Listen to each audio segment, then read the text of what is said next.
ये नवरात्रे जब पूर्ण हो तो दशमी जब तिथि आए, 9 दिन पूरे होने के बाद जब दसवीं तिथि आए, दसवीं दशहरा, चैत्र का जो दशहरा, नवरात्रे पूर्ण होने के बाद में जो दशमी तिथि आए, समी के पत्ते 5 दुर्वा, 5 बेलपत्र, भगवान शंकर के मंदिर में 1 शमी का पत्ता, 1 दुर्वा, 1 बेलपत्र, भगवान शंकर से अपनी कामना करके, अपना गोत्र बोलकर शंकर भगवान के शिवलिंग पर समर्पित कर। फिर दूसरा पत्ता, दूसरा शमी पत्ता, दूसरी दुर्वा, फिर शिव जी पे समर्पित कर। 5 पत्ते शमी के, 5 दुर्वा, 5 बेलपत्र, जो विजयदशमी चैत्र महीने की रहेगी, चैत्र महीने की जो दसवीं तिथि रहे नवरात्रि के बाद की, समर्पित कर कर 1 लोटा जल 3 बार शंकर जी को उसी जल से 3 बार समर्पित करें। अपनी कामना कर कर चढ़े हुए जल का भाग थोड़ा सा लेकर आए, घर के दरवाजे पर, व्यापार के स्थान पर उसका सिंचन करें और हृदय से बाबा से प्रार्थना करें, बाबा तेरे भरोसे हैं, बहुत चिंता है, बहुत टेंशन है, कर्जा बहुत है, दुख बहुत है, व्यापार चल नहीं रहा, तुझे समान। हमारा विश्वास कहता है 3 महीने के अंदर जहां भी कथा होगी वहां आपका खुद का पत्र आकर आप लिखकर भेजोगे कि मेरे बाबा ने मेरा हाथ पकड़ा, मेरे शिव ने साथ दिया।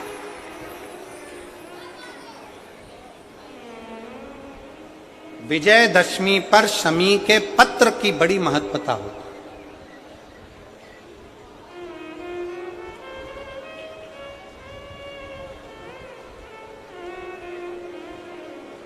और नवरात्रे के बाद में जो विजयदशमी आती है, उस दशमी की बड़ी महत्वता होती है। धन की कामना के लिए, कार्य सिद्धता के लिए, भगवान शिव की अविरल भक्ति को प्राप्त करने के लिए शमी पत्र मूल होता है। मूल।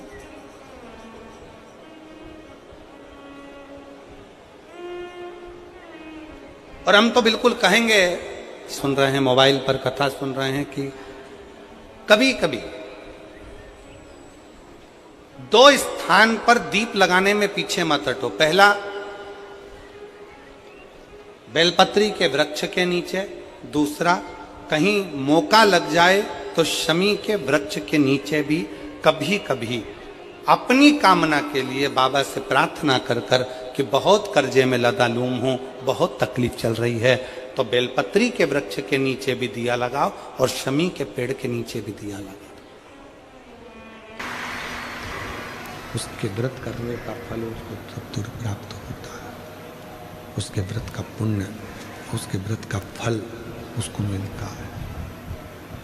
दोनों, ससुराल में भी और मायके में, दोनों जगह पर मिल रहा है। ससुराल में भी उसका फल मिल रहा है और मायके में भी उसका फल मिल रहा है। शिव साधना का जो फल है, फिर निवेदन करें शिव को जल चढ़ाने का, बेलपत्री के नीचे बैठकर माला जपने का, नंदी के पास बैठकर अपने दिल की बात कहने का, ये 3 स्थान ऐसे हैं, ये 3 वाक्य, 3 शब्द ऐसे हैं, ये 3 स्मरण ऐसे हैं जो जीवन में इसका फल कभी समाप्त ही नहीं होता।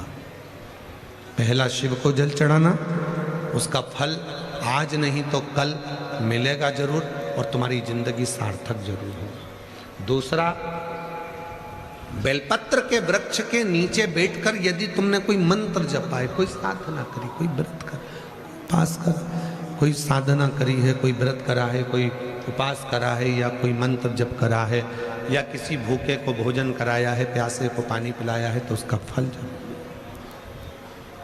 और तीसरे नंबर पर है नंदी के पास में बैठकर, नंदी के पास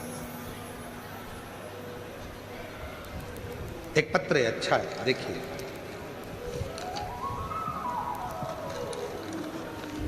एक पत्र है, उस पत्र में उसने लिखा,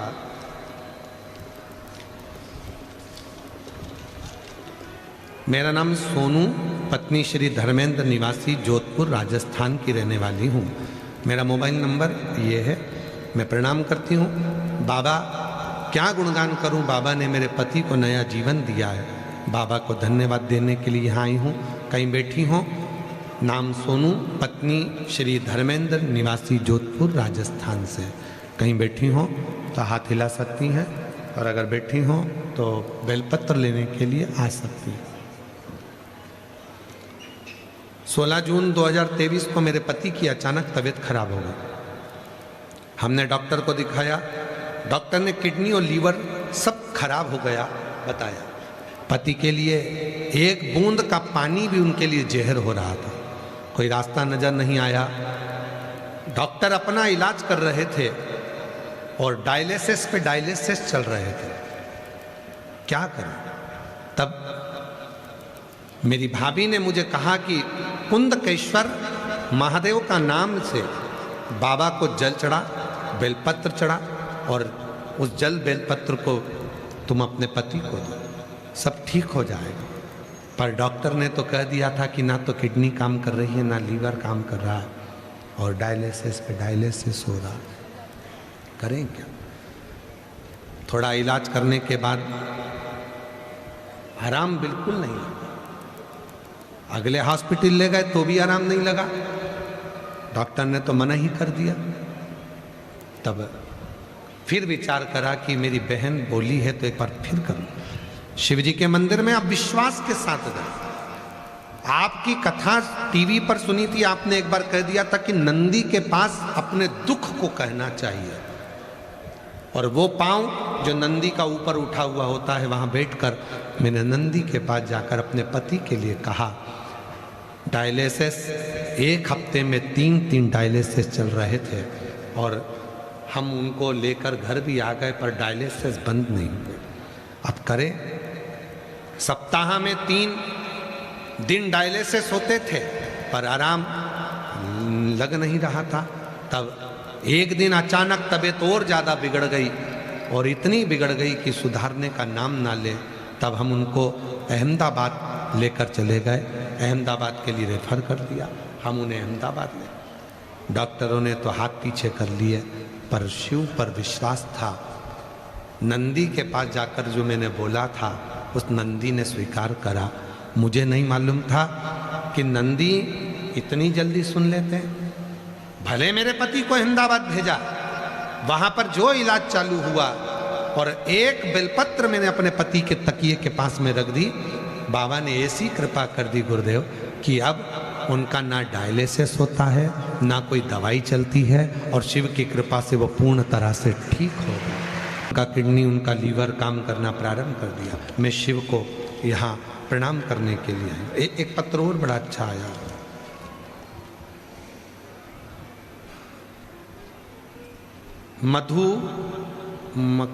मधु महरवाल, गांव आधी, जिला जयपुर से हूँ। गुरुजी, जयपुर में पिछली बार विद्याधर नगर में कथा हुई थी, उसमें मैं पंडाल में बैठकर कथा सुनी थी। केवल एक ही वर मांगा था। मेरा बेटा सीए का एग्जाम दे रहा था, पर फाइनल में रिजल्ट नहीं आ रहा था, क्लियर नहीं कर पा रहा था। बेटे ने अपनी हिम्मत तोड़ दी थी। तब उसको हिम्मत देकर मैं कहकर आई थी कि मैं विद्याधर नगर में कथा सुनने स्टेडियम में जा रही हूँ।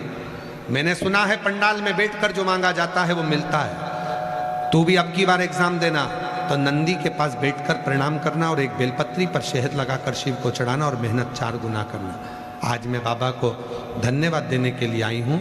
बाबा की कृपा से मेरा बेटा आज सीए बन गया है। मैं बाबा को यहाँ प्रणाम करने के लिए आई हूँ, शिव को नमन करने के लिए। एक भक्ति, एक विश्वास, एक दृढ़ता।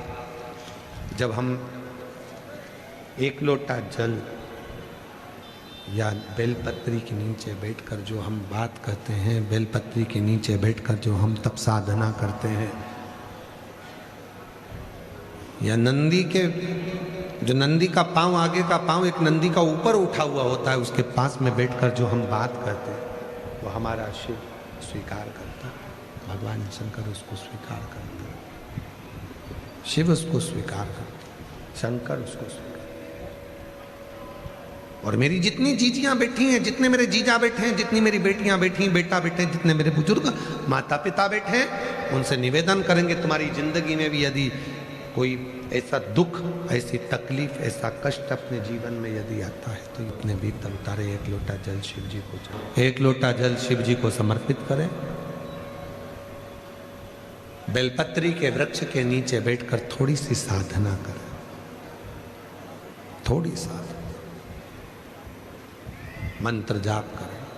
श्री शिवाय नमस्तुभ्यं, प्रेशर बढ़ा दे बाबा सर का भी, शिवाय नमस्तुभ्यं, बाबा से प्रार्थना करें, निवेदन। नंदी के पास बैठे हो तो भी शिव से अपने मन की बात कहो। शिव के मंदिर में जितनी देर बैठो व्यर्थ की कोई बात मत करो, कोई बात। शिव के मंदिर में जितनी देर बैठो उतनी देर केवल उससे बात करो, उससे बात।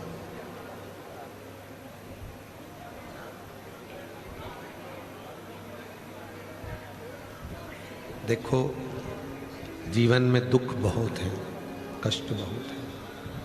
कोई मनुष्य की देह सरल देह नहीं है, मानव का शरीर कोई सरल नहीं है। कई लोग कहते हैं गुरुजी भगवान दुख देता ही क्यों है? जब सारा भुगतान ऊपर भुगता लेता है, नरक भुगवा लेता है, सारे दुख ऊपर दे देता है, तो फिर नीचे क्यों भेजता है? फिर हमको दुखी क्यों करता है? हम निवेदन करना चाहेंगे, जो लोग कहते हैं कि भगवान सारा दुख हमको ऊपर दे देता है, नरक का भोग भुगता लेता है, कर्म का दंड भुगता लेता है, फिर हमको पृथ्वी पर जब मनुष्य बनकर आते हैं तो ये सारे दुख परमात्मा हमको देता क्यों? अरे भाई सीधी सीधी बात है, हॉस्पिटल में एडमिट हुए तो इलाज होता है कि नहीं होता? होता है ना। बॉटल चढ़ती है कि नहीं चढ़ती? जम के तो बोलो। इंजेक्शन लगते कि नहीं लगते? दवाइयां मिलती कि नहीं मिलती? हॉस्पिटल में एडमिट हुए, हॉस्पिटल में जब सारा की सारा ट्रीटमेंट हो गया, सारा की सारा दवाई, इंजेक्शन, बॉटल सब हो गई, फिर भी आप जब हॉस्पिटल से छुट्टी लेकर जाते हो तो भी एक थैली भरकर दवाई तुमको दे दी जाती है कि घर जाकर ये दवाइयाँ लेना है। बोलो बोलो, सही है कि गलत है? घर जाकर ये दवाई खाना पड़ेगी, घर जाकर ये दवाई लेना पड़ेगी। उसी तरह कितना भी नरक भोग लो, ऊपर कितना भी तुम्हें दंड भुगता दिया जाए, तो भी नीचे दवाई बांधकर भेज दिया जाता है कि नीचे ये दुख तो तुमको झेलना पड़ेगा, ये दवाई तो तुमको यहाँ पृथ्वी पर आना है और लेना है। रोते नहीं है, खुश हो, आंसू पोछो, पहले आंसू पोछ कर फिर लिखा। तो पति ठीक है, अब क्या सोचता है? लीवर किडनी सब ठीक हो गया, अच्छा एकदम डायलिसिस पूरे बंद हो गए, बस।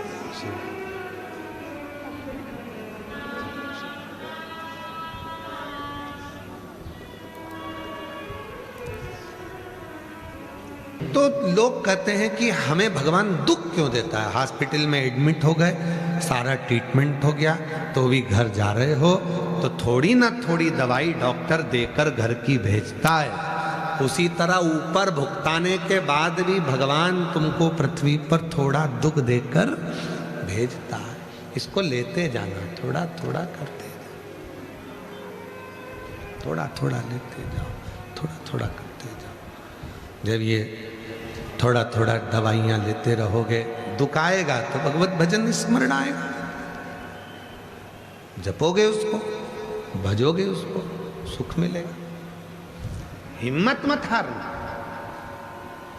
जितनी मेरी बेटियां बैठी हैं, जितने मेरे बेटा बैठे हैं, जितने पत्र हैं, जयपुर में जितने पत्र आए हैं, सारे पत्रों में सबसे ज्यादा पत्र सर्विस के, नौकरी के, सरकारी नौकरी के, बीमारी से अच्छे होने के, बच्चे होने के, बहुत पत्र। हिम्मत मत हारो। बेटियां सोचे कि मेरी सरकारी नौकरी नहीं लगेगी, बेटा सोचे मेरी नौकरी नहीं लगेगी, मैं अच्छी पद पर नहीं जाऊंगा। हमने पहले भी कथा में कहा, दुनिया में ऐसी कोई कुर्सी नहीं बनी जिस पर तुम नहीं बैठ सकते। बस तुम्हारी मेहनत तुमको चाहिए, तुम्हारा परिश्रम तुमको चाहिए। अपनी मेहनत को 4 गुना करो, रात दिन एक करो, खूब पढ़ो, और साथ में शंकर भगवान पर भरोसा कर कर एक बेलपत्री के बीच वाली पत्ती पर शहद लगाकर शिव को चढ़ाकर फिर एग्जाम में जाओ। बाबा तुमको निभाएगा और तुम्हें मंजिल तक पहुंचाएगा।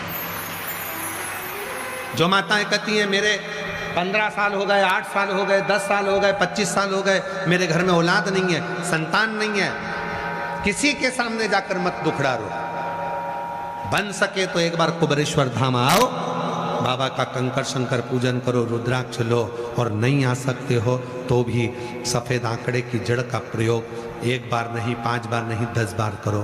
पशुपति व्रत बाबा के करते रहो, पीछा मत छोड़ो, और बाबा के भरोसे रहकर बेलपत्री की पीछे वाली जो डंडी होती है, पीछे जो ये ओट होती है, इस ओट को तोड़कर अशोक सुंदरी वाली जगह पे चढ़ाकर इसको खूब चबाओ, खूब चबाओ, खूब चबाओ। दोनों पति पत्नी। मेरा बाबा भले 25 साल क्यों ना हो गए हों, इस व्यासपीठ ने तो देखा है जिसकी उम्र 55 साल की हो गई तो भी मेरे बाबा ने उसको औलाद दी है। इस व्यासपीठ ने देखा। विश्वास मत तोड़ना, हिम्मत मत हारना, अपने भीतर के विश्वास को प्रबल रखना। ये मत सोचना कि मुझे औलाद नहीं हो सकती। तो सुख, हिम्मत, भरोसा, विश्वास जब पूर्ण रहेगा तो सुख मिलेगा, मिलेगा। तुम अपना भरोसा तो रखो, अपना विश्वास तो रखो, दृढ़ विश्वास। और जितने बैठे हो कथा में, पंडाल के अंदर, पंडाल के बाहर, जितने पंडाल लगे हैं सब पंडाल, जितने बैठे हो, आज दुर्गाष्टमी है, मेरे शक्ति और शिव का दिन है। विश्वास के साथ कहते हैं मेरे बाबा तुम्हारी गोदी में बहुत कुछ देगा, बहुत कुछ देगा। विश्वास से। जब अगली बार आपका और हमारा मिलना होगा भीलवाड़ा में 8 अप्रैल से 14 अप्रैल में, तुम्हारे चेहरे की खुशी बताएगी कि तुम्हें मेरे बाबा ने क्या दिया है। आगे वर्णन आया है, माँ पार्वती जी शिव जी को कह रही हैं कि ये विष आप पिए हैं। शिव कहते हैं कि तू काल से बचा सकती है क्योंकि तू काल रात्रि है, तू काल से बचा सकती है, तू काल रात्रि है, तू साधारण नहीं है। आगे वर्णन आया, सुंदर प्रसंगों का स्मरण कराते हुए 12 ज्योतिर्लिंग का स्मरण कराया। तुम रुका जी चंचुला देवी को प्रथम ज्योतिर्लिंग सोमनाथ जी का वर्णन करते हैं। चंद्र की काया का रोग हो गया था, चंद्र को कौन के पास जाए। रोग हुआ, कोई कष्ट हुआ, कहीं मत जाओ, एक लोटा जल लो और शिव के पास जाओ, कहीं मत जाओ। चंद्र सब दूर होकर आ गए। सारी औषधि, चंद्रदेव को तो औषधि का देवता मानते हैं, उन्होंने खुद की औषधि खुद ने खाई तो भी लाभ नहीं। देव ऋषि नारद ने कहा कि शिव की शरणागति लो, शंकर के पास जाओ, शिव के पास जाओ। विनय करा, बाबा भोलेनाथ ने कृपा करी और चंद्रदेव की काया के रोग से मुक्त करा। शिव जी का नाम सोमेश्वर नाथ, सोमनाथ हो गया। कार्तिकेय जी रुष्ट होकर चले जाते हैं, श्री सेलम पर बैठ जाते हैं। भगवान शंकर पार्वती उनको मना कर लाते हैं, बाबा मल्लिकार्जुन के रूप में विराजमान हो जाते हैं। फिर अगला वर्णन आया महाकाल बाबा का। दूषण नाम के राक्षस का काल बनकर शिव जी प्रकटे तो शिव महाकाल हो गए। ओमकारेश्वर विंध्य नामक पर्वत के तप करने से भैरव ने तप किया, शिव को पुकारा, शिव केदारेश्वर के रूप में प्रकट हो जाते। कुंभकर्ण का बेटा भीम जब पृथ्वी पर दुराचार करता है, उस भीम को मारने के लिए भगवान शंकर प्रकट होते हैं और भीम का संहार कर कर भीमा शंकर बन जाते हैं। मनु शत्रुपा तप करते हैं, उनके तप की प्रबलता से भगवान शंकर स्वयं विश्व का भरण पोषण करने वाले विश्वनाथ बन जाते हैं। गौतम बाबा पर गौ हत्या का दोष संत ब्राह्मण लगा देते हैं। ये दुनिया संतों को नहीं छोड़ती है, ये दुनिया साधुओं को नहीं छोड़ती है, ये दुनिया आपको नहीं छोड़ती है, तो दुनिया हम और संसार के कोई भी व्यक्ति हो उसको कैसे छोड़े? ये छोड़ती है। बड़ी विचित्र दुनिया। और जितना जितना लोग ताना देंगे उतना उतना जीवन में उन्नति करोगे। ये मत सोचना कि तुमको ताने पड़ रहे हैं या गाली पड़ रही है तो आप नीचे जाओगे। नहीं नहीं, ताना जिसको दिया जाता है, गाली जिसको दी जाती है, वो उन्नति की सीढ़ी पर ही चढ़ता है। गौतम बाबा की पत्नी अहिल्या ने स्मरण किया, शिव ब्रह्मा विष्णु महेश लिंग के रूप में प्रकट हुए, त्र्यंबकेश्वर के रूप में विराजित होते हैं। रावण भगवान शंकर का शिवलिंग लेकर जा रहा था, वैद्यनाथ जी के रूप में विराजमान हो जाता है शंकर भगवान। दारुक नाम के राक्षस का संहार करने के लिए भगवान नागेश्वर बन जाते हैं। और भगवान राम लंका पर चढ़ाई करने से पहले शिव की स्तुति करते हैं, शंकर जी की स्तुति करते हैं, तो भगवान शंकर रामेश्वर बन जाते हैं, रामेश्वर के रूप में विराजमान। घुष्मा को बेटा हुआ पर सुदेहा को संतान नहीं हुई, तो अपने बेटे को घुष्मा से लेकर सुदेहा को दे दिया। सुदेहा ने उस बालक को लिया, पाल पोस कर बड़ा करा, शादी करी, बहू आ गई। बहू को मालूम पड़ा कि मेरी असली सास तो घुष्मा है। सुदेहा को पूछना बंद कर दिया, गुस्सा आ गया, क्रोध आ गया। तो सुदेहा ने अपने बेटे के टुकड़े करे, एक कपड़े में बांध दिए, टुकड़े कर कर कपड़े में बांध कर उसको तालाब में ले जाकर फेंक दिया। तालाब में ले जाकर जैसे ही फेंका, 6 दिन 7 दिन निकल गए। घुष्मा पार्थिव शिवलिंग का निर्माण करती थी, उसकी पूजन कर कर विसर्जन करने के लिए जाती थी, और घुष्मा उसको विसर्जन करने के लिए बहुत दिन से मैंने अपने बेटे को नहीं देखा, मैंने अपने पुत्र को नहीं देखा। स्मरण करा भोले बाबा शंकर भगवान त्रिकालदर्शी कैलाशी विनाशी, हे शिव, हे शंकर, हे करुणा सागर, मेरे बेटे का मैंने दर्शन नहीं किया बहुत दिनों से, मेरा पुत्र मुझे दिखे। और उसी पानी में से तैरता हुआ घुष्मा का बेटा निकल कर बाहर आ गया। शिव जी का नाम कृष्णेश्वर महादेव हो गया। कृष्णेश्वर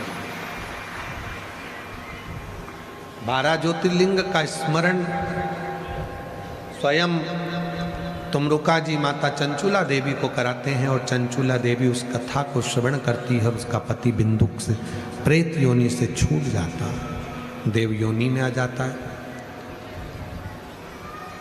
चंचुला आंखों से आंसू बहा रही थी। शिव जी ने रोका, चंचुला क्यों रोती है, क्यों रुदन करती है?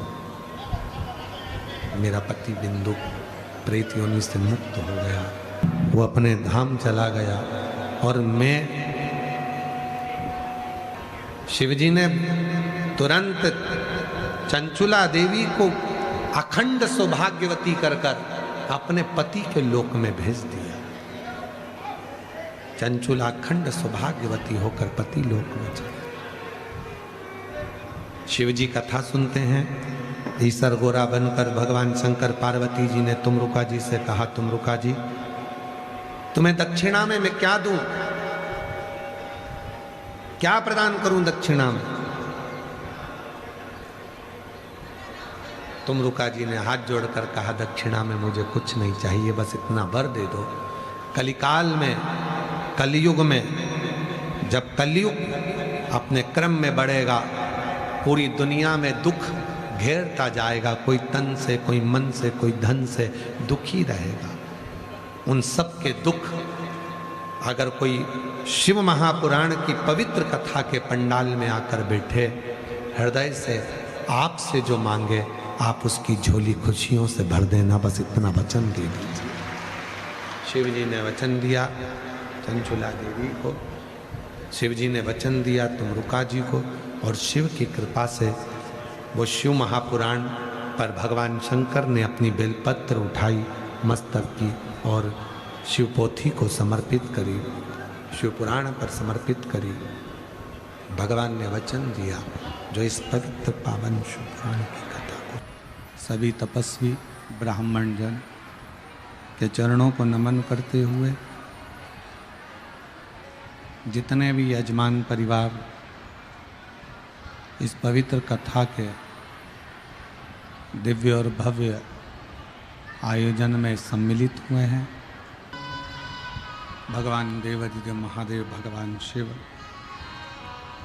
त्रिकालदर्शी, कैलाशी, विनाशी शंकर की ये पवित्र कथा, जिसको मात्र श्रवण करने से ही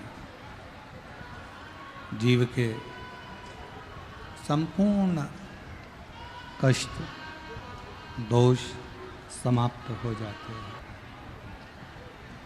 बाबा देवाधिदेव महादेव को जल चढ़ाकर क्या मिलेगा, कितना फल मिलेगा, ये मत सोचो कभी, ये कभी विचार ही मत करो।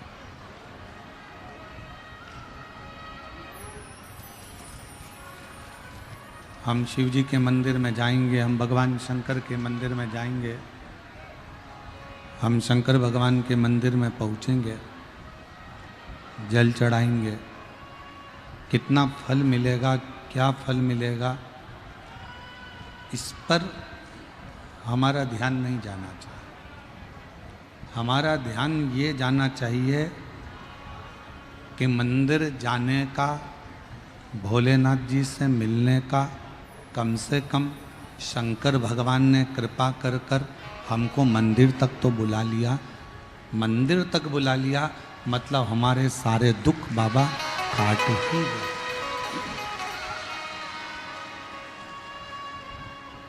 प्रथम है आपका मंदिर तक पहुंचना। तेरे मंदिर में आना मेरा काम है और मेरी बिगड़ी बनाना तेरी चौखट पर मैं आ ही गया, मुझे दर्शन दिखाना तेरा।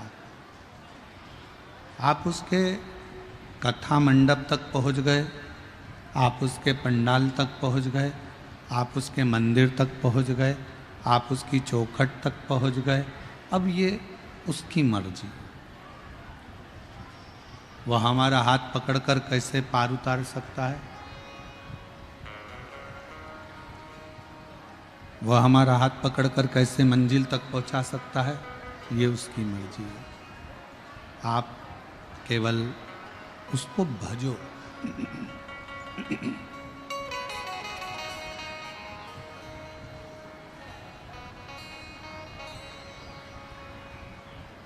शिव जी को पाने के लिए कोई मंत्र की, कोई तंत्र की, कोई स्तोत्र की जरूरत नहीं पड़ती। भगवान शंकर को पाने के लिए केवल तुम्हारे भावों की जरूरत पड़ती है। मेरी इसमें कई जीजियां बैठी हैं, कई मेरे ऐसे जीजा बैठे हैं, कई जीजियां बैठी हैं, कई बेटियां बैठी हैं, कई बेटा बैठे हैं, जो हो सकता है कि कुछ पढ़ाई नहीं करें, हो सकता है कोई कॉलेज नहीं गई हो, कोई स्कूल नहीं गई हो, कोई बहुत एजुकेशन नहीं करी हो, बहुत उच्च पढ़ाई ना करी हो, और बहुत अच्छे कॉलेज में भी नहीं पढ़ पाए, बहुत अच्छे स्कूल में भी नहीं पढ़ पाए। पुराना जमाना था, हो सकता है नहीं गए। इन्हें भले कुछ नहीं पढ़ा, पर शबरी ने अपने दिल में मातंग बाबा के कहने से राम जी को बिठा लिया।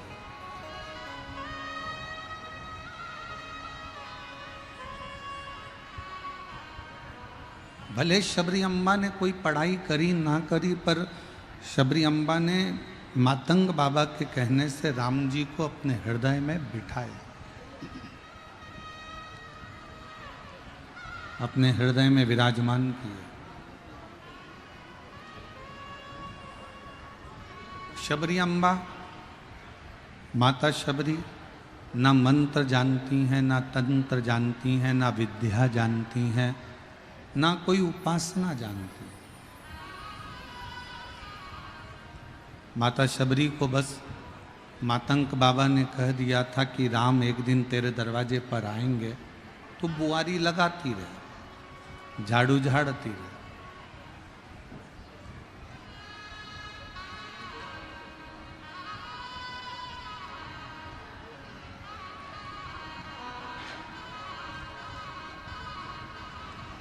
और भगवान भाव से शबरी अम्बा के दरवाजे पर पहुंचे।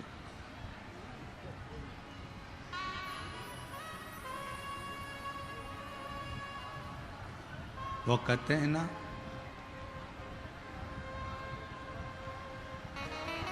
तुम्हें मंत्र नहीं आते, तुम्हें साधना नहीं आती, तुम्हें उपासना नहीं आती, तुम भजन नहीं जानते, तुम किसी कॉलेज में, किसी स्कूल में, किसी विद्यालय में नहीं पढ़े, पर एक बात याद रखो, झाड़ू लगाते रहना, रास्ता बुआरते रहना, रास्ता साफ करते रहना। और शिव पुराण भी तो यही कह रही है। मेरी जीजियों, शिव महापुराण क्या कह रही है? शंकर के मंदिर में एक लोटा जल चढ़ाने भी अगर तुम ना जा सको तो शंकर जी के मंदिर को झाड़ू लगाने चले जाया करो, थोड़ा पोछा लगा दिया करो, थोड़ी सफाई कर दिया करो। क्यों? हो सकता है हमारे जीवन में भी ना जाने कितनी कितनी तकलीफें बहुत भाग्य में लिखी होगी, ना जाने कितना कितना कष्ट आपके हमारे जीवन में लिखा होगा। तो हम जब मंदिर में झाड़ू और पोछा करेंगे, जब मंदिर को हम साफ करेंगे, तो हमारे भाग्य में लिखी हुई वो बेकार रेखाएं भी एक दिन साफ हो जाएंगी।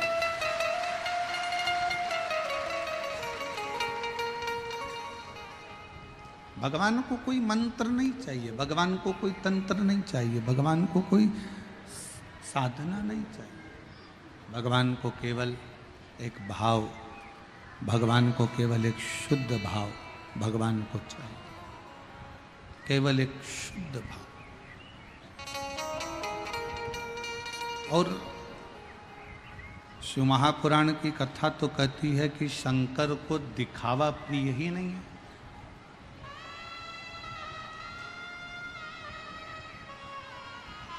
शिव जी को आडंबर प्रिय नहीं है, शंकर भगवान को दिखावा प्रिय नहीं है।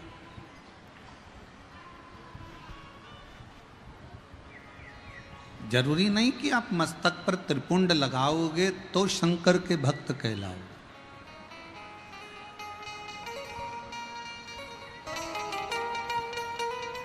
जरूरी नहीं कि आप मस्तक पर त्रिपुंड लगाओ तो शिव के भक्त कहलाओगे। जरूरी नहीं कि आप जटा बढ़ाओगे तो भगवान के भक्त कहलाओगे। जरूरी नहीं कि आप वस्त्र का त्याग कर दोगे तो भगवान के भक्त कहलाओगे। शिव महापुराण की कथा कहती है कि शिव जी को पाने के लिए ना तुम्हें जटा बढ़ाने की जरूरत है, ना तुम्हें कोई दिखावे की जरूरत है। शिव जी को पाने के लिए केवल दिल से मन को शिवालय बनाना। हमारे शैलेंद्र जी एक भजन की लाइन गुनगुनाते रहते हैं, मन मेरा मंदिर नहीं, मन शिवालय हो गया, ऐसा भाव शैलेंद्र जी कहते हैं। मन को शिवालय बना।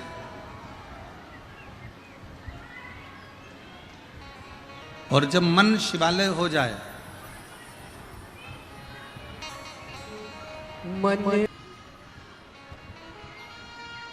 दुनिया के लोग तुमसे कहें भगवान शंकर को ये चाहिए, भगवान शंकर को वो चाहिए, भगवान शंकर को ये ला कर दो, भगवान शंकर ये मांग रहे हैं, या भगवान शंकर को ये ला कर दीजिए। नहीं,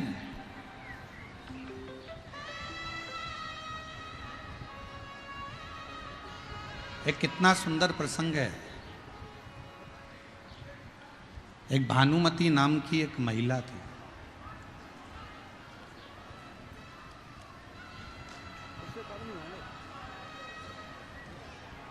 और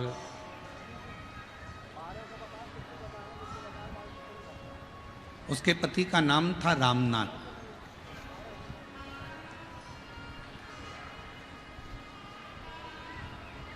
भानुमति के 4 बेटे थे। रामनाथ का काम लकड़ी काटकर बेचने का था।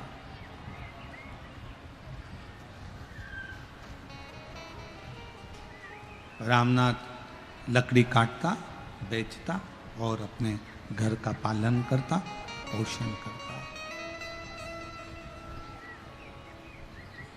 4 बच्चे हैं भानुमति के। आर्थिक स्थिति ठीक नहीं है।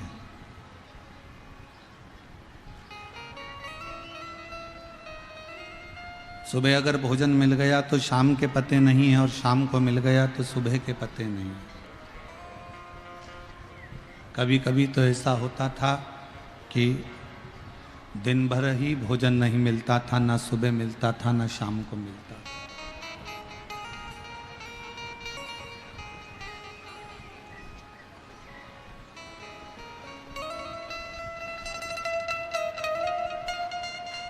शिवरात्रि का त्योहार आया। पूरे गांव के लोगों ने, सबने, पूरे गांव में सूचना कर दी कि कल शिवरात्रि का त्योहार है और बाबा को दूध चढ़ेगा।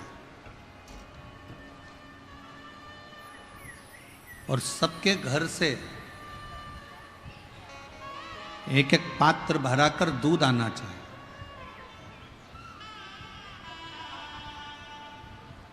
एक एक लोटा भरकर दूध आना चाहिए। रामनाथ लकड़ियां बेचकर आए। बारिश का समय था, थोड़ा सा पानी ज़्यादा गिर गया था तो लकड़ी सब गीली हो गई थी।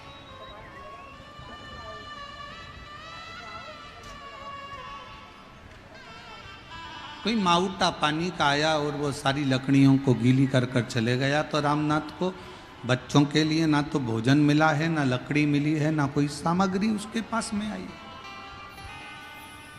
खा बैठकर अपनी पत्नी से कहने लगे, आज समझ में नहीं आता कि भोजन के लिए ना तो मैं बच्चों के लिए कुछ ला सका हूं, ना घर का पालन करने के लिए कोई मेरे पास में धन। मैं कहा, क्यों चिंता करते हो, क्यों रोना? नहीं है ना, चलेगा। आज तक अपने बच्चों ने पलट कर नहीं कहा कि पिताजी मुझे भोजन चाहिए।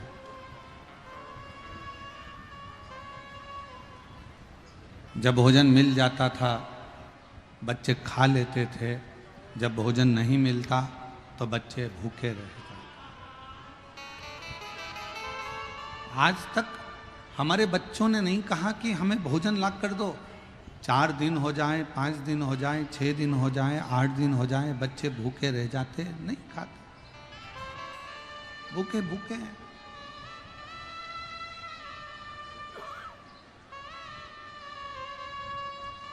रामनाथ से भानुमति ने कहा, तुम दुख मत मनाओ, सोचो मत।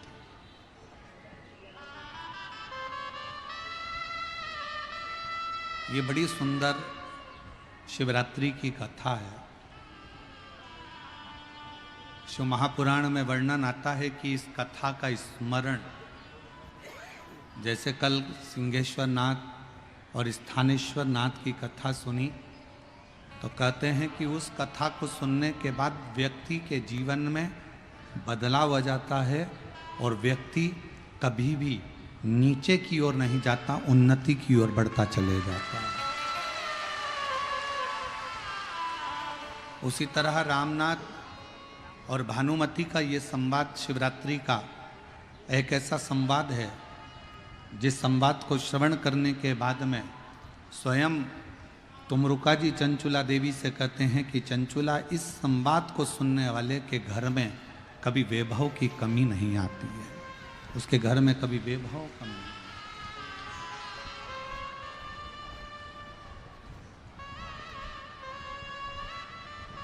और जितने शिवभक्त लोगों को पानी बांट रहे हैं या टॉफी बांट रहे हैं या पंडाल के अंदर कोई सामग्री बांट रहे हैं, उनसे कहेंगे बांटो, मना नहीं, पर जब कोई मूल संवाद चले ना तब आप भी बैठकर सुनो।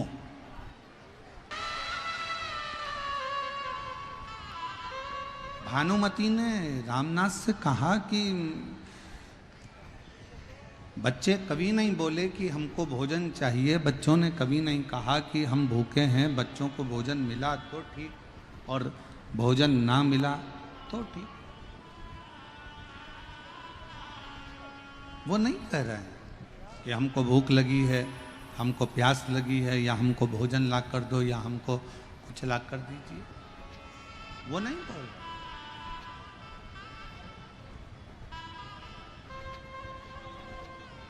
आप चिंता मत करो, छोड़ दो शिव पर।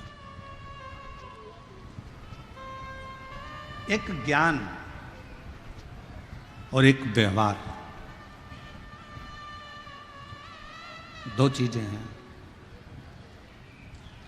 एक ज्ञान और एक व्यवहार, ये दो चीजें हैं।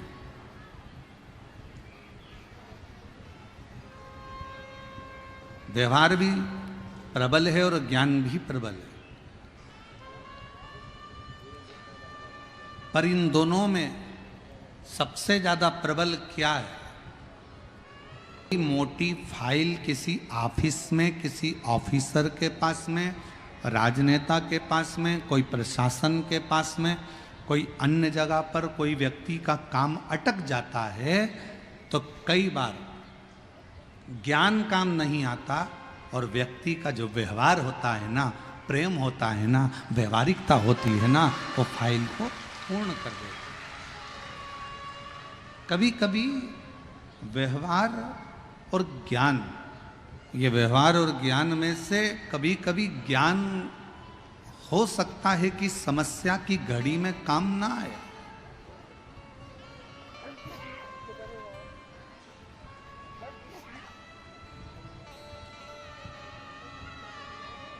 पर कभी कभी व्यवहार काम आ जाता है।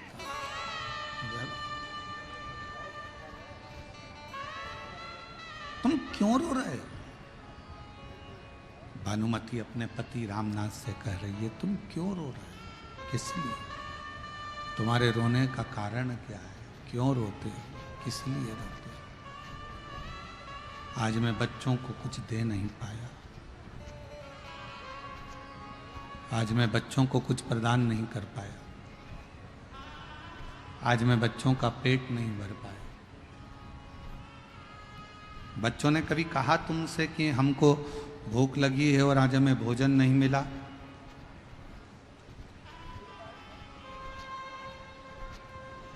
बच्चों ने नहीं कहा ना, तो फिर क्या रोना? घर का सबसे बड़ा संस्कार यही है, एक बेटी जब उसकी शादी हो रही हो, अपने पापा का चेहरा देखकर, अपने पिता का चेहरा देखकर बेटी अपने पापा के पास जाकर कह दे, बाबुल, ए बाबू, बाबूजी, पिताजी, मेरी शादी हो रही है, पर एक बात कहूं पापा, इतना कर्जा मत कर लेना कि मेरे जाने के बाद तुम पूरी जिंदगी कर्जा चुकाते रहो। हाँ बाबूजी,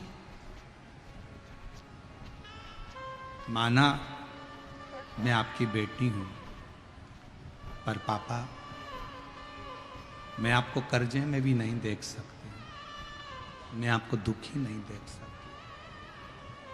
माना मैं आपकी बेटी हूं, पर मैं आपको कर्जे में नहीं देखूं। बाबा,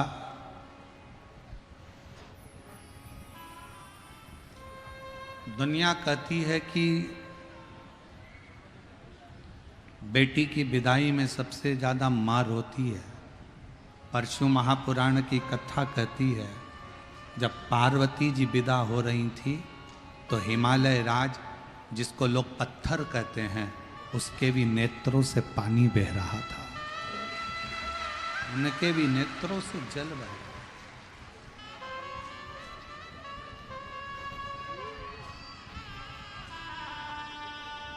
बेटा माँ को प्रिय होता है और बेटी पापा को, उसके पिताजी को प्रिय होती है, उसके बाबुल को प्रिय होती है,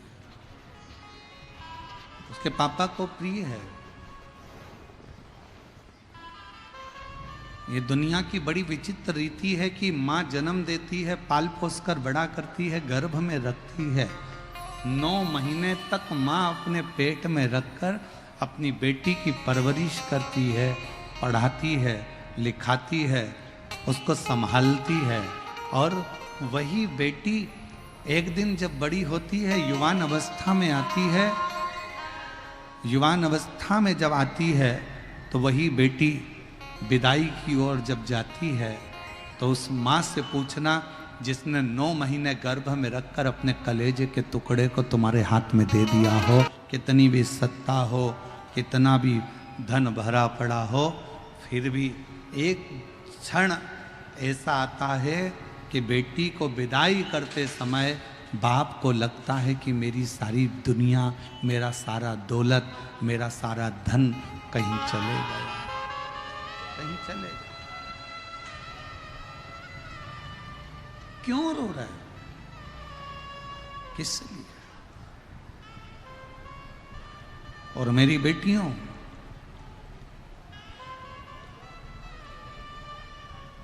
लोग कहते हैं कि बेटा पिंडदान करेगा तो माँ बाप को मोक्ष मिलेगा।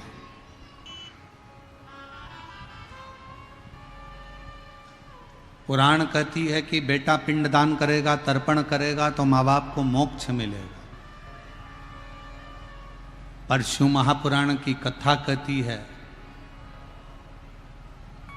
बेटा एक कुल को तारता है, बेटी 2 कुल को तारती है। पुराणे कहती है कि बेटा पिंडदान करेगा, तर्पण करेगा, तिलांजलि करेगा, तब माँ बाप को मोक्ष मिलेगा। शिव महापुराण की कथा कहती है, माँ बाप का सबसे बड़ा मोक्ष कब होता है? जब वो अपनी बेटी का कन्यादान अपने हाथों से करते हैं।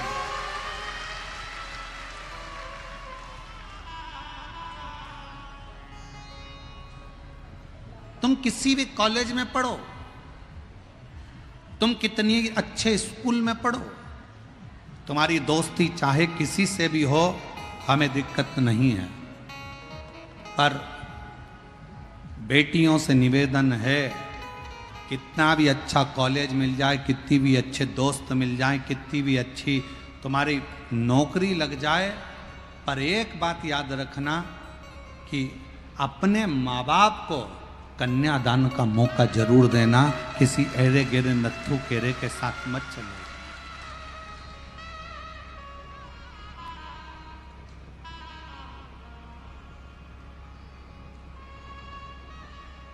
एक नर्क ऐसा होता है जिस नर्क में कन्यादान का पूछा जाता है। हमको बिहार की रीति रिवाज नहीं मालूम, पर हमारे यहाँ का रीति रिवाज है,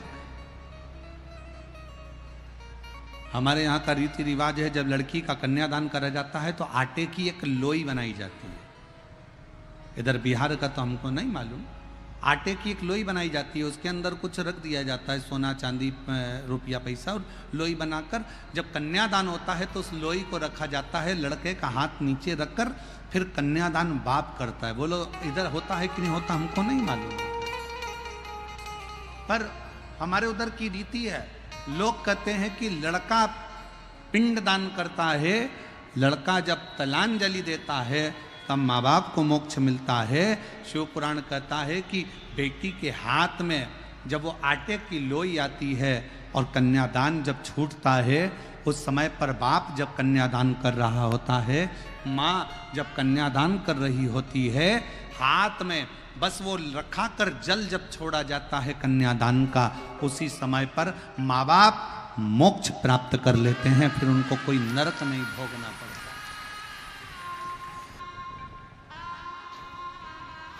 एक हृदय की रीत है। जब पार्वती जी की विदाई हो रही थी, मैनावती अपने कक्ष में माता पार्वती को लेकर पहुंची। अपने कक्ष में मैनावती ने पार्वती जी को गोदी में बिठाकर कहा, लाडो, विवाह तो हमने कर दिया, पिता के घर में कितना भी वैभव होना वो मूल नहीं है, पर पति के घर में जो वैभव होगा ना, उसमें अपनी जिंदगी को निकालना है।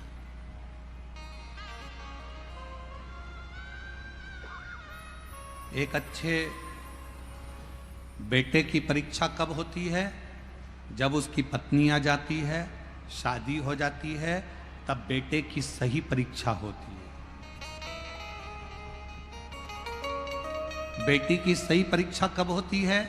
जब वो युवान हो जाती है, जवानी अवस्था में आ जाती है, और उस समय पर बेटी की परीक्षा होती है कि ये माँ बाप के अनुसार चल रही है या किसी अन्य लड़के के चक्कर में अपने माँ बाप को ठोकर मारकर जा रही है। बेटे की परीक्षा होती है जब उसकी शादी होती है, बहू आ जाती है। बेटी की परीक्षा होती है जब वो जवान होती है, युवान अवस्था में आती है। एक पति की परीक्षा जब होती है, जब पत्नी बीमार पड़ती है और पति उसकी सेवा में लगता है। और पत्नी की परीक्षा तब होती है जब पति के पास कुछ नहीं रहता और वो कदम से कदम मिलाकर अपने पति को धीरज बंधा देती है, तब पत्नी की परीक्षा होती है।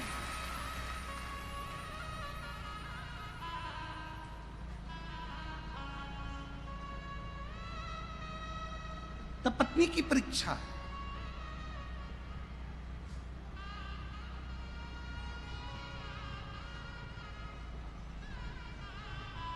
पार्वती जी ने माता को कहा, मां, आप चिंता ना करें, मेरे माँ बाप के जो संस्कार हैं वो मेरे सम्मुख में रहेंगे।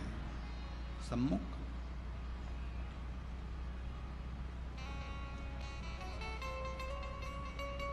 एक माँ के जीवन का जो दुख है वो माँ आंसू बहाकर निकाल देती है, पर बाप रोता भी नहीं है साहब। उसके जीवन का जो दुख है वो खुद जानता है। कितना दुख एक माँ के जीवन में होता है। धन की प्रीति नहीं,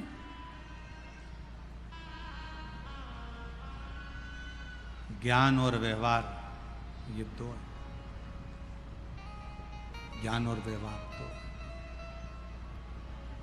कभी कभी ज्ञान पढ़ा की पढ़ा रह जाता है और व्यवहार काम आ जाता है। कभी कभी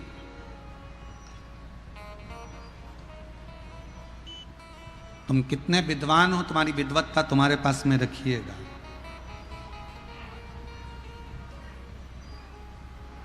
तुम कितने विद्वान हो, तुम्हारी विद्वत्ता तुम्हारे पास रखिएगा। कभी कभी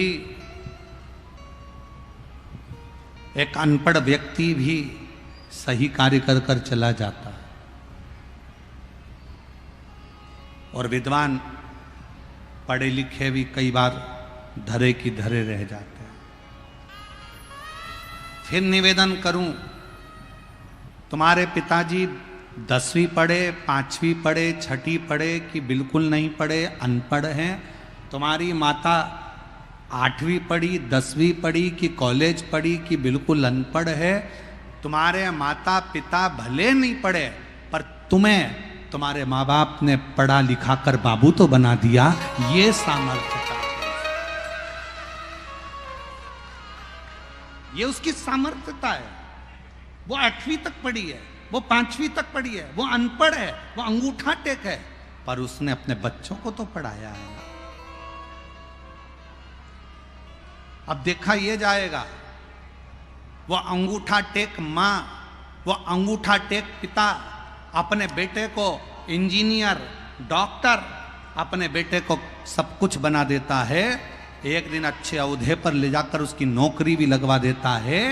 देखना तो ये पड़ेगा कि वो अंगूठा टेक माँ और अंगूठा टेक बाप ने अपने बच्चे को इंजीनियर बना दिया। अब देखना ये है कि तुम पढ़े लिखे अपनी औलाद को कहां तक पहुंचाते हो, वो देखने वाली बात, वो देखने वाली बात। माँ घर में काम कर रही है तो भी बच्चे पर ध्यान रख रही है, माँ घर में रसोई बना रही है तो भी बच्चे का ध्यान रख रही है। और एक आज के जमाने के पढ़े लिखे लड़के, पढ़े लिखी लड़कियां जब विवाह हो जाता है तो उनको बच्चों को संभालने के लिए एक आया की जरूरत पड़ती है। बच्चों को संभालने के लिए एक आया की जरूरत है जो बच्चे को संभाले। झाड़ू लगाने के लिए झाड़ू वाली की, बर्तन वाले के लिए बर्तन मांजने वाली की, कपड़ा धोने वाले की, झाड़ू पोछा करने वाले की, रसोई बनाने वाले की, पूरे घर में सारे नौकर चाकर की जरूरत पड़ती है। पर एक अंगूठा टेक माँ झाड़ू भी लगाती है, पोछा भी लगाती है, बर्तन भी मांजती है, भोजन भी बनाती है और आए हुए मेहमानों का सम्मान भी करती है। और तुम जैसे बेटे को कभी कलेक्टर, कभी एसपी और कभी इंजीनियर, कभी डॉक्टर बना देती है। उसको नहीं आता कुछ भी, वो नहीं जानती, ज्यादा पढ़ा लिखी नहीं है।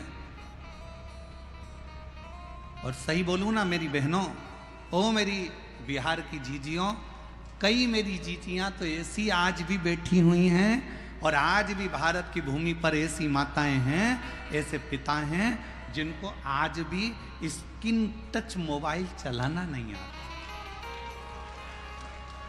आज भी है। और स्क्रीन टच तो जाने दो, कीपैड पे भी कोई फोन लगा कर देगा तो बात कर लेगी, नहीं तो वो नंबर दबाना भी नहीं जानती। ये जो पीढ़ी है ना, जिसका दर्शन आज तुम कर रहे हो ना, ये पीढ़ी का दर्शन आने वाले समय में नहीं होगा। आने वाले समय में तो ऐसे बच्चे पैदा हो रहे हैं कि जब तक उनके हाथ में मोबाइल नहीं दो तब तक मुंह में एक निवाला नहीं लेते हैं।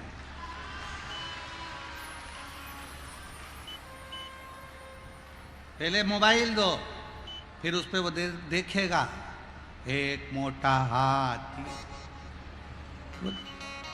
फिर वो खाएगा। मम्मी उसकी आगे पीछे घूमेगी, बेटा खा ले, बेटा खा ले, बेटा खा ले, बेटा खा ले। फिर कई बार बूढ़ी बूढ़ी माताओं के जब छठ पर्व में जब बहुएं आती हैं ना, मुंबई से, पूना से, पटना से जब बहुएं आती हैं ना, तो बूढ़ी बूढ़ी बिहार की फिर माताएं कहने में पीछे नहीं हटती। कई बार बिहार की माताएं फिर कह देती हैं, हमारी भी 4 औलाद थी, हमने पाल पोस के बड़ा कर दिया, खिला देते थे एक बार और खेलने चले जाते थे। और धाए बहू तेरी औलाद से, ऐसी औलाद पैदा करी, उसके पीछे 24 घंटे नाचो, ले बेटा खा ले, ले बेटा खा ले, ले बेटा खा ले, ले बेटा खा ले। कंकर शंकर की पवित्र भूमि पर 12 ज्योतिर्लिंग के मध्य बिंदु में ये पवित्र कथा श्रवण करने का सौभाग्य आप और हमको मिला है। नवरात्रि का पवित्र अवसर है, जिस पवित्र अवसर पर आप और हम सभी भगवान शिव की अविरल कथा को श्रवण करने के लिए आए हैं।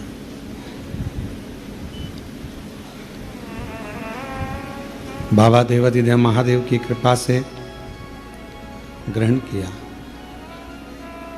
चाहे कथा के पंडाल में आकर बने हो, चाहे ऑनलाइन बने हो, मेरा कंकर शंकर, मेरा देवाधिदेव महादेव कुबेरेश्वर बाबा आप सभी की झोली खुशियों से भरे, आप सभी का कल्याण करे। माँ ललिता देवी का कथा प्रसंग अपन ने श्रवण किया, जो माँ जगत जननी दुर्गा भवानी, माँ आद्य शक्ति, माँ पार्वती जी का एक, माँ दुर्गा का एक स्वरूप है। और जब जब कहीं ना कहीं किसी भी रूप में संसार सागर में कोई भी उपद्रव होता है, पाप कर्म जब बढ़ता चले जाता है, तब माँ आद्य शक्ति दुर्गा भवानी शिव जी की आज्ञा लेकर इस संसार में शक्ति के रूप में प्रकट होती है। अब कई लोग कहते हैं गुरु जी क्या वो शक्ति देवी का स्वरूप में प्रकट होगी? शक्ति क्या?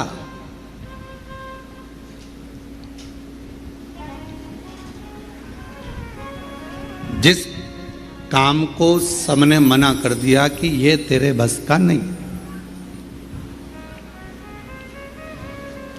तो इसको नहीं कर सकता।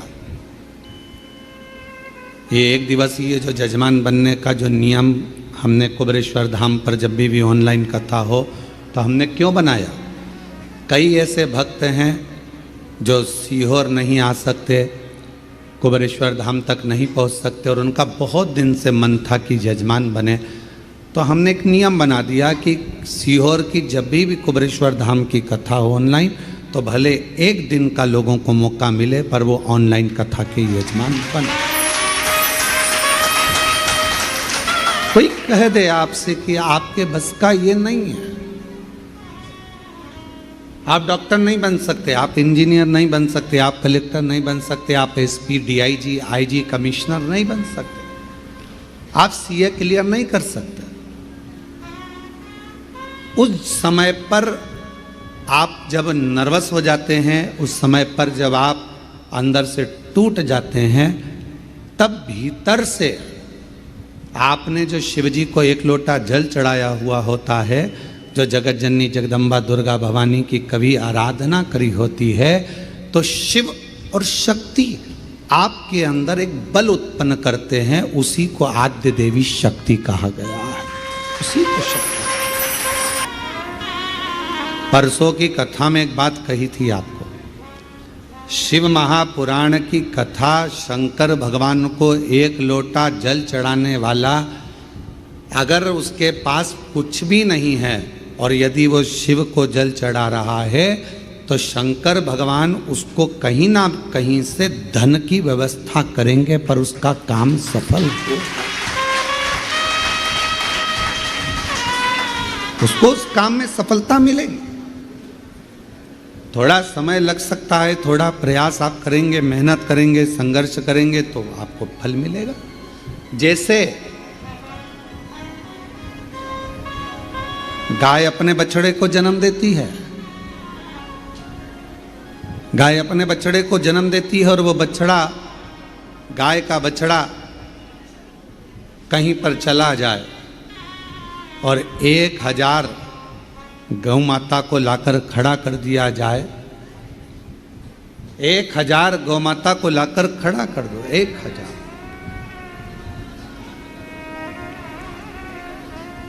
अब हम आपसे पूछें, जरा उत्तर दीजिएगा, यदि 1000 गौ माता को लाकर खड़ा कर दिया जाए और बछड़े को बताया जाए कि इसमें गौ माता तेरी माँ कौन सी है, तुम्हारी मैया कौन सी है, तुम्हारी माता कौन सी है, तो बछड़ा पहचानेगा कि नहीं पहचानेगा?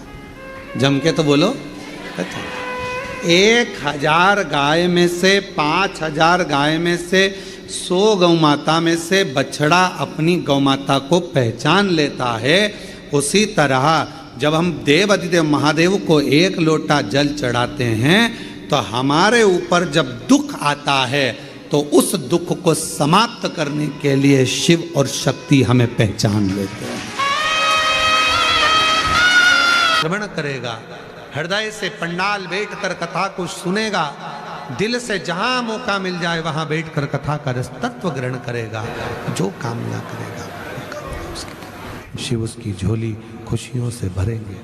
भगवान शंकर वचन देते हैं, भगवान शंकर वर प्रदान करते हैं, शिव वर देते हैं। ऐसी पवित्र कथा इस पवित्र पावन भूमि पर, जयपुर की पवित्र धरा पर ये पवित्र शिव महापुराण की कथा चल रही है, जिसका आज विराम है। 5 बार आपको भी भगवान शंकर के मंत्र का जाप करना है। उसके बाद में बाबा को अपने दिल की बात कहना है। फिर आरती होने के बाद जब यहाँ से जाओ तब बाबा की भूमि को नमन कर कर रज लगा कर जाना। सभी को साथ में बोलना है, प्रार्थना करना है, विनय करना है। आज कथा का विराम